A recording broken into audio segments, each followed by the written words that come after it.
online is actually from Def Jam. You know, they're giving independent artists a chance to kind of connect with, you know, the bigger labels, and it's a real cool deal. Yeah. Okay, and then you were telling us about somebody that you have on your album, actually. Tell us a little bit about that. Yeah, actually, man, I was fortunate to meet the homeboy Glasses Malone for Cash Money Records. You know, he repping L.A. Met him through Chris Calico with Tech Nine. You know, we just kind of kicked it off, and he actually hopped on the album, which was a good look. You know, for my solo debut to have somebody on one of the hottest labels. Check him out, man. He got, you know, songs with Wayne, Drake, Rick Ross, all these guys. And he's a real humble cat. He came by my house, you know, no bodyguards or nothing like that, and recorded the song with me, you know, chopped it up. Real cool cat. The song is dope, too. You got to hear that. Yeah, we were just talking about how a lot of these artists that are already out there, like, you know, doing their thing are really, like, humble.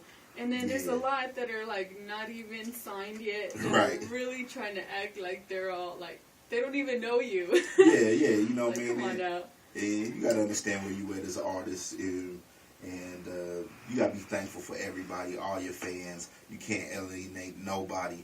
It's crazy. Some guys, you see them and you'll just swear that they sold, like, you know, 10 million records already. And then you meet the guy who done sold 10 million records and he act like he ain't never sold one. It's crazy. It's crazy. Okay, so which song from your album do you consider your favorite, or do you have a couple? You know what? Really, I love the whole album because it's really reflective for me. If you know Israel, you know anything about me, there's nothing on this album that you're going to hear that you won't be like, hey, that's not him. But through and through, the album is dope. I got something for everybody. If you like, you know, MCs, I got real lyrics on there for you. Punchlines is you like, okay, this cat's nice. You know, I got something for the ladies on there. Got to keep it, you know what I'm saying, real cool for y'all. Got some real smooth R&B. I can't do too much because I got a girl. But, you know, then let's keep it there. So, you know, if you like more conscious music, I got some of that too. You know what I mean? And I think at the end of the day, I'm selling me and not a image. So if you like me, you like my music. Exactly. Keeping it real is going to take a lot of people like a long way. Too many fake people out here. Yeah, I missed that email.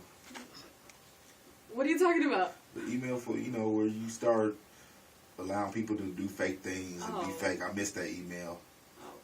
My Twitter was shut down that day, so I didn't get the message.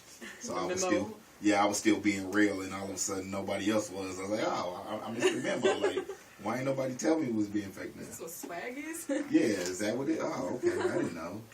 Okay, so I was gonna ask you something. What was that? Okay, what do you think makes you stand out from the rest of the rappers? Like, you don't not necessarily have to be like, oh, I'm better, but I mean, what makes you different? Well, what you makes just you say unique? that I did. No, what makes me different is I'm a down to earth type of person. You know what I mean? Like, I'm a people person at my core, and I make music that represents people who are like me. I'm not trying to be a baller. I'm not trying to be a pimp. I want to take care of my family. You know, I got kids. That's what's important to me. You know what I mean? Seeing that my friends and family are all right. And I think that I convey that in my music, and that's what sets me apart from other artists. When you see me, I'm not going to stun on you like, hey, I'm this big star. That just ain't me. You know what I mean? I'm the cat that might buy you lunch, you know, because that's who I am. And that's why I try to project my music that it's cool to be smart and it's cool to be cool. And I think too many times you got these rappers and these wannabe rappers that portray this image of who they are and what they are, and that's not really realistic. How can the average kid relate to that? You know, as a younger kid, I want to hear a rapper tell me, you know what, you can go to college, or you can do something different, you know what I mean? If you want to rap, that's fine too, but I do got a college degree too. So it's cool to be educated. It's not cool to be dumb, and if you trying to pretend like it, like I just don't get it. And so I'm promoting education, I'm promoting, you know, politics and whatever else is going to make our community better. There you go. He's not just a rapper that's just trying to, you know, be about himself. Because nowadays, a lot of people that are trying to be rappers, it's just like, they just want the fame for themselves. Right. You know, but it's really good to be able to think about others other than just yourself. That makes you look like you really do care about, you know, your music. But, like, you're really, like, inspired by the music and not by, you know, trying to get fame or money. Yeah. So that takes a lot people a long way as well. But what can you say? This is a question that I had one of the prisoners ask. And what can your fans expect from your album? Like, what is there that they can see? I don't know if you already kind of explained that. Oh, no, it's no problem because, I want y'all to get this in your head that this is what you need to be listening to. That's Shine, Surpassing Expectations and All Negativity. That's the name of the album. It's coming May 29th. It's going to be available on iTunes, Rhapsody, through Def Jam Digital, so check that out. But what they can expect is the re-emergence of hip-hop, bringing the real hip-hop flavor back, like, where the beats was dope, the songs was dope. It wasn't like an album with 20 songs and only 2 of them you really like to hear. When you play it, it's going to play through, you're going to like it, and it's going to make sense to you. Exactly. So that's what is in store in your, what is this, the album called Sean, right? Yeah. Sean. And you know what? If you in prison, man, you really need to listen to this, you know what I mean? Because I understand, I'm up here doing my thing, but I come from the same environment you do, and I'm here to tell you that you can surpass all expectations and negativity, you know what I mean? It's more about your mental state and what you're doing. So for all my brothers that's locked up, keep your head up. Exactly. We also had another question, is, you answered this already, right? About how long have you been doing music and stuff like that? Since I was about 9. So it's been a while now, but I say professionally, we released our first professional album in 2009, and that's a album called Hip Hop for Dummies. That's a Hip Hop #4 Dummies. You can check that out on iTunes too. It's crazy, about professionally for the last 5-6 years though. And do you happen to have any musical influences?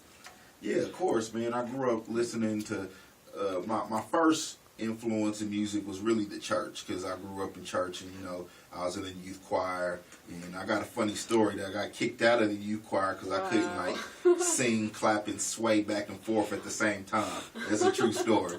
But, man, then, like, the oldies, Al Green, Blue Magic, like that, the Motown sound, that really influenced me. And then really like early 90s hip hop, you know what I mean? Like, I think my first 2 rap tapes was like Ice Cube, America's Most Wanted, and like maybe like the first Ghetto Boys or something. I was too young to really dig what they was talking about, but it resonated with me.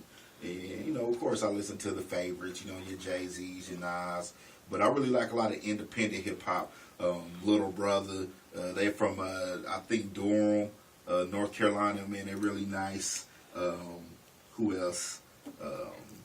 Locally, I like my boy Bo Pesci. You got to check him out. Manish Law, he gets it in. Big Sam. Big Sam, he doing this thing right now. Wichita rap is hot right now, you know what I mean? I don't know if y'all really know it, but it's real hot right now, so y'all might want to get in on a grassroots level of what we got going.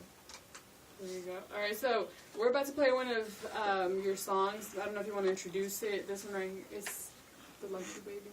Yeah, this is a song with my boy Pierre Allen. You know what I'm saying? He's on the hook. It's called Like You Baby, and this one's for the female. So, I'm interested to hear what y'all think. All right, so Kbtl Bella Radio 88.1 with Baby Ruth. Keep it locked.